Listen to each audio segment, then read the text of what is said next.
नमस्कार मित्र हो। आत्मनियंत्रण क्या है? इसका अर्थ है स्वयं पर काबू रखना, अपने इंद्रियों पर अंकुश लगाना। आप यह प्रमाणित करें कि आप अपने को वश में रख सकते हैं तो निश्चित रूप से आप संयमित मनुष्य हैं। लेकिन यदि आप में आत्म संयम का अभाव है तो आपका मनुष्यत्व व्यर्थ है। कोई भी व्यक्ति जब तक अपना स्वामी स्वयं न हो उसके लिए कोई भी महान कार्य कर पाना असंभव है। यह एक ऐसी प्रवृत्ति है जो इंसान को महान बनाती है, जबकि आत्म संयम न होने के कारण असंख्य व्यक्तियों के जीवन नष्ट हो गए। उनमें ऊंची महत्वाकांक्षाएं, विशिष्ट योग्यताएं थी, उच्च शिक्षा भी उन्होंने प्राप्त की थी, पर वे अपने आप को अपने वश में न रख सके, अतः सब कुछ नष्ट हो गया। वे होनहार थे, सभी को उनका भविष्य उज्जवल प्रतीत होता था, किंतु उनमें अपने को वश में रख पाने का सामर्थ्य नहीं था और इसलिए उनका जीवन नष्ट हो गया। और यह जीवन ऐसा है जो एक बार नष्ट होने के बाद बहुत मुश्किल से संवरता है। फ्रेंड्स, हम प्रतिदिन समाचार पत्रों में इस प्रकार के समाचार पढ़ते हैं कि किसी ने क्रोध में आकर किसी को गोली मार दी, किसी को चाकू से घायल कर दिया। इस कार्य को मूल्य भी उन्हें चुकाना पड़ता है। वे अपनी आजादी खो बैठते हैं, सम्मान खो बैठते हैं, समाज में उन्हें अच्छी निगाहों से नहीं देखा जाता। ऐसे लोगों की संतान भी भ्रष्ट होती है। कहने का अर्थ यह कि आत्मनियंत्रण खो देने के कारण कई जीवन बर्बाद हो जाते हैं। क्षणिक आवेश व्यक्ति को कहां से कहां पहुंचा देता है। जेलों में जाकर कैदियों से बातें कीजिए, सुधार गृह में अपराधी बालकों से पूछे तो पता चलेगा कि उनमें बहुत से ऐसे हैं जो केवल क्रोध में आने के कारण कोई ऐसा कार्य कर बैठे जिसके कारण उन्हें जेल में आना पड़ा। क्रोध तो एक मिनट का था, पर सारे जीवन पर ऐसा धब्बा छोड़ गया जिसे धो पाना असंभव है। बंदूक से गोली निकली, किसी को लगी, वह तो सदा के लिए इस संसार को छोड़ गया, लेकिन जो अपराध हो चुका वह कभी अनहोनी नहीं हो सकता है। क्रोध में जिस समय मनुष्य का खून खौल उठता है उस समय आंधी की झोंकों की तरह या तूफान की झोंकों की तरह वह क्या नहीं कर सकता। क्रोध का एक झोंका आया और मनुष्य अपने ऊंचे पद से गिरा। कोई ऊंचा पद मिलने वाला था तो अवसर टल गया। क्रोध के आवेश से भरे एक ही क्षण में मनुष्य अपने वर्षों के श्रम, अनुभव, परिणाम व्यर्थ कर डालता है, उखाड़ फेंकता है। एक ही क्षण में उसके वर्षों के श्रम बेकार हो जाते हैं। एक बहुत ही सुयोग्य संपादक था। वह अनेक श्रेष्ठ दैनिक समाचार पत्रों में सर्वोच्च पद पर काम करता रहा था। उसकी लेखनी में शक्ति थी। वह योग्यतापूर्वक अनेक विषयों पर लिख सकता था। इतिहास का पंडित था और बड़ा ही कोमल हृदय भी। आवश्यकता पड़ने पर वह अनेक लोगों की सहायता भी कर चुका था, परंतु उसमें कमी यह थी कि पल भर में पारा गर्म होते ही वह अपने ऊंचे पद से त्याग पत्र दे देता था, जिसे प्राप्त करने के लिए उसे वर्षों तक परिश्रम करने पड़ते थे। इस प्रकार उसके वर्षों के श्रम एक ही पल में धूल में मिल जाया करते थे। उस जैसी योग्यता वाले व्यक्ति कम ही थे, परंतु उसे अपने काम के लिए निरंतर भटकना पड़ता था, आज कहीं तो कल कहीं। कार्य की अस्थिरता के कारण उसके परिवार का निर्वाह भी बहुत कठिनाई से हो पाता था।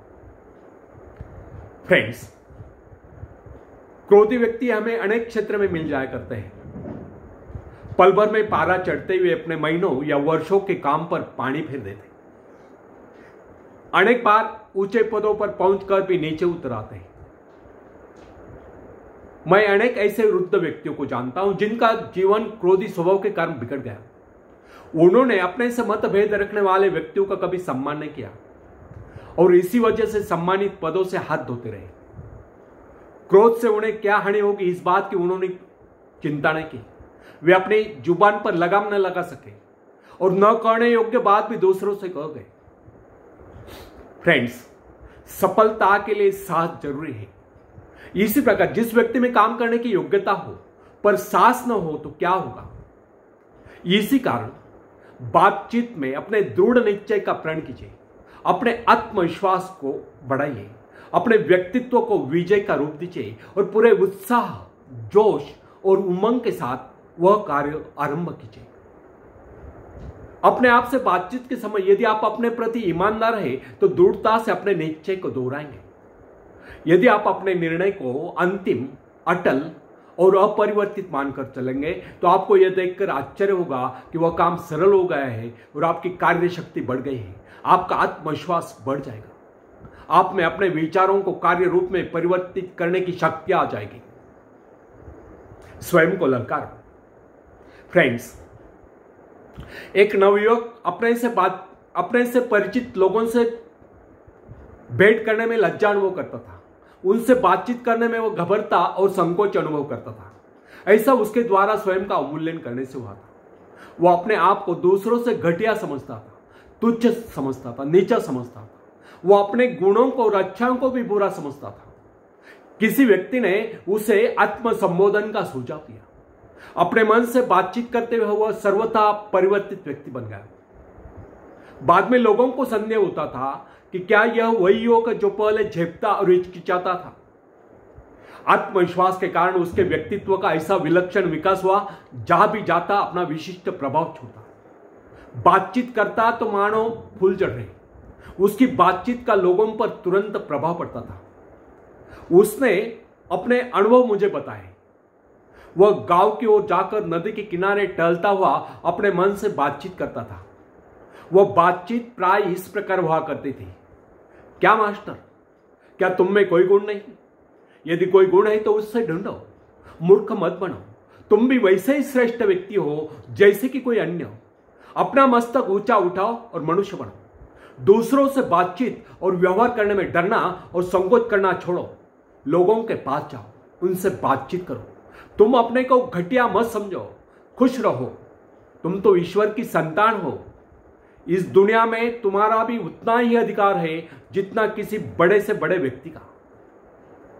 इस प्रकार जब उसकी आत्मा ने उसे झंझोड़ा तो उस युवक ने अपने गुणों पर विचार किया।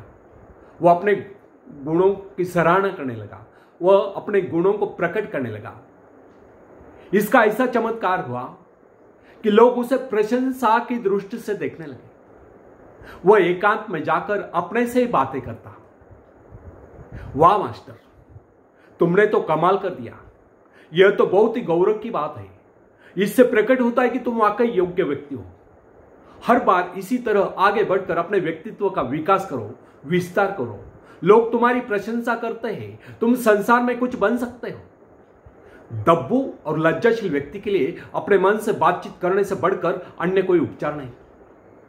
यदि आपका आत्मविश्वास कम हो गया है और आप आत्मनिर्भर बनना चाहते हैं तो एकांत में जाकर अपने मन से बातें कीजिए। लघुता समाप्त होगी, लेकिन कब? जब मनुष्य को अपने महत्व का अनुभव हो जाता है, उसे इस बात का भान हो जाता है कि उसमें दिव्य गुण है, तो लघुता स्वयं समाप्त हो जाएगी। उस समय वह दीनहीन नहीं रहेगा। जिसे अपने कार्य करने की शक्ति का बोध हो जाता है वह भला धूल में क्यों पड़ा रहेगा। आप जिन पदार्थों को प्राप्त करना चाहते हैं उन्हें प्राप्त करने का, उन्हें वश में करने का प्रण कीजिए।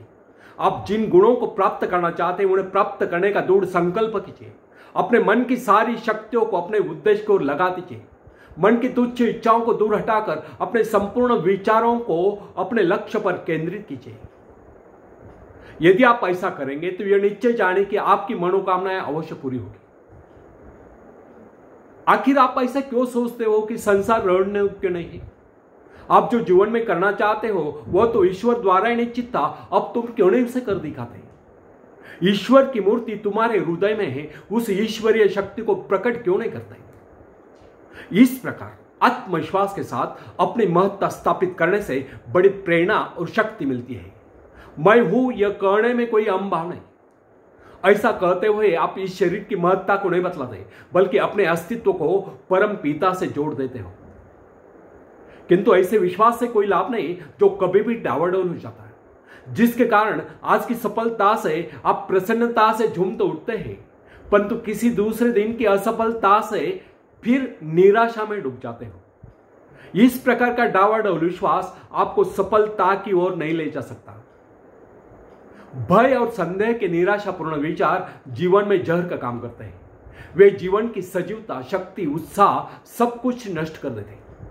अतः सदा उन्हीं विचारों को मन में स्थान दें जो आपकी महत्वाकांक्षा और विश्वास के मित्र हो, शत्रु नहीं, ताकि उनके सहयोग से आप अपने सपनों को साकार कर सकें।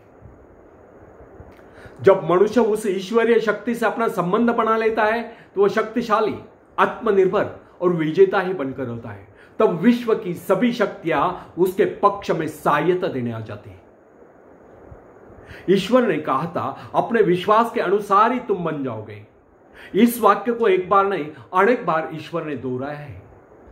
विश्वास और श्रद्धा, इन दो शब्दों की महत्ता सर्वोच्च बताई गई है। ये दो शब्द जादू की तरह हृदय पर प्रभाव डालकर मनुष्य की शक्तियों का विकास करते हैं। ईश्वर मनुष्य को विश्वास दिलाते थे कि वे केवल एक ही शर्त पर अपने कार्य कर सकते हैं, और वह है विश्वास। बार बार मैं तुम्हें कहता हूं, जो मुझ पर विश्वास रखता है वह केवल मेरे जैसा कार्य ही नहीं, मुझसे भी बढ़कर महान कार्य कर सकेगा, क्योंकि मैं भी तो अपने परम पिता पर अटल विश्वास रखता हूं। यह उपदेश भी मसीहा अपने भक्तों को दिया करते थे। विश्वासी मनुष्य जीवन में उज्जवल ज्योति है। आप अपने आत्मविश्वास की कमी को प्रतिदिन आत्म सुझाव द्वारा दूर कर सकते हो। आत्मनिरीक्षण के समय सदा अपने आप से अपने दिल की बात कहो। मानो तुम अपने किसी अंतरंग साथी के सामने खड़े उससे अपने दिल की बात कर रहे हो। अपने आप से कहो, तुम ईश्वर की संतान हो, उसे तुम्हारा दुर्बल जीवन स्वीकार नहीं। ईश्वर ने तुम्हें सफलता के लिए उत्पन्न किया है, असफलता के लिए नहीं। उसने कभी भी किसी को भी असफलता नहीं दी। तुम तो अपने जीवन की महत्वाकांक्षा को संदेश से नष्ट कर जीवन के महान लक्ष्य को झूठा सिद्ध कर रहे हो।